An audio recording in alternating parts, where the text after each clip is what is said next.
ఏదైనా కుట్టుగా మిగిలిన net clothes ఉంటాయి కదండి, అవి చిన్న చిన్న ముక్కలు మిగులుతూ ఉంటాయి, వాటిని ఎలా యూజ్ చేయొచ్చు అనేది ఈరోజు వీడియోలో చూపిస్తాను. చాలా చిన్న టిప్ కానీ అందరికీ యూజ్ అవుతుంది, కిడ్స్ ఉన్న వాళ్ళకి. చూసారు కదా, ఇలా టిక్ టాక్ అయితే తయారు చేశాను. చాలా ఈజీ అండి. ఒక స్ట్రైట్ పీస్ తీసుకున్నాను, దీని మధ్యలో నేను వీడియోలో చూపిస్తున్న విధంగా ఆ చివరి నుంచి చివరికి ఒక స్టిచ్ వేసుకొచ్చేయడమే. కరెక్ట్గా మధ్యలో వచ్చేలాగా ఇలా రన్నింగ్ స్టిచ్ వేసుకోవడమేనండి. ఇది లెంత్ వచ్చేసి ఒక 13 ఇంచెస్ అలా ఉండింది. అయితే ఇవి చాలా బాగుంటాయి, యూనిక్గా ఉంటాయి, ప్లస్ మనకి బయట ఎక్కడ దొరకవండి. ఇఫ్ ఇన్ కేస్ దొరికినా కూడా మనకి 50 రూపాయలు 60 రూపాయలు ఇంకా పైనే. ఆన్లైన్ అయితే ఇంకా 100 రూపీస్ పైనే ఉంటుంది. సో అలా కాకుండా మన చేతులతో మనమే చక్కగా మన పిల్లలకి డ్రెస్ మ్యాచింగ్ కానీ అలా చేసుకోవచ్చు.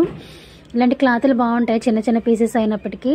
ఒక 5 మినిట్స్లో మీకు అయిపోతుందండి. ఇలాగా స్టిచ్ చేసుకున్న తర్వాత ఒక నాట్ వేసుకోండి. ఇది అడ్జస్ట్ చేసుకుని ఒక నాట్ అయితే వేసుకోండి. వేసుకున్న తర్వాత ఆ చివర ఈ చివర కొంచెం ఎక్స్ట్రా అనిపిస్తే కట్ చేసేసుకోండి. సమానంగా ఉండేలాగా కట్ చేసేసుకోవాలి. ఇలా కట్ చేసుకున్న తర్వాత ఒక టిక్ టాక్ తీసుకున్నాను, బ్లాక్ కలర్ టిక్ టాక్ తీసుకొని గ్లూ గమ్ ఉంటుంది కదా, ఫ్యాబ్రిక్ గమ్, దాంతో ఇలా అతికించేసుకున్నాను. ఇది త్వరగా అతుక్కోవడానికి ఆల్రెడీ నేను లాస్ట్ వీడియోలో ఒక టిప్ చెప్పాను కదండి. మనకి క్లాత్ క్లిప్స్ ఉంటాయి కదా, క్లాత్ క్లిప్ పైన పెట్టేస్తే త్వరగా అతుక్కుంటుంది అనమాట. లేకపోతే నెట్ క్లాత్ ఏంటంటే అస్తమాన్ పైకి లెగిస్తూ ఉంటుంది, సరిగ్గా అతుక్కోదు. అంతేనండి. ఇలా అతికించిన తర్వాత మీకు సైడ్స్ ఇంకా ఎక్స్ట్రా అనిపిస్తే మాత్రం సైడ్స్ కట్ చేసేసుకొని నీట్గా పెట్టేసుకోవడమే. ఫైనల్ లుక్ అయితే ఈ విధంగా ఉంది. చూసారు కదా ఎంత బాగుందో. మనం పెద్ద కష్టపడింది ఏం కాదు, జస్ట్ ఒక 2 మినిట్స్లో అయిపోతుంది.